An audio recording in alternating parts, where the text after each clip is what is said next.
Dapat nga birthday ni Kukoy kay Buboy ikaanong kabay pag Ginoo nga ikaw gid ang mga guide sa ila ikaw men sila sa kataragman kag tagay gid sila Ginoo sa ila guardian angel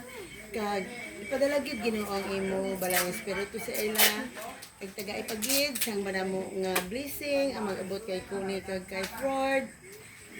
kabay pag Ginoo nga sa pag-celebrate sang birthday ni Buboy kag ni Kukoy kabay pa madamog pag nga birthday ang mag-abot sila kabuhi kag subong man sa amon karon nga diri ikaw gid ang magpakamayo man sa amon Lord bendisyon naman yung pagkaon nga yari karon sa amon atubagan kabay pa Ginoo ini tanan makahatag kapag sa amon tag sa kinabuhi kag Lord, patawaran man kami sa among kasaypanan. So una sa puno kag sa buhat. Kaya ang tanan Ginoo, ang salig kag ginatugyan man namin sa imo, kag Lord sa among pagpauli sa among tagsa pagbuhay.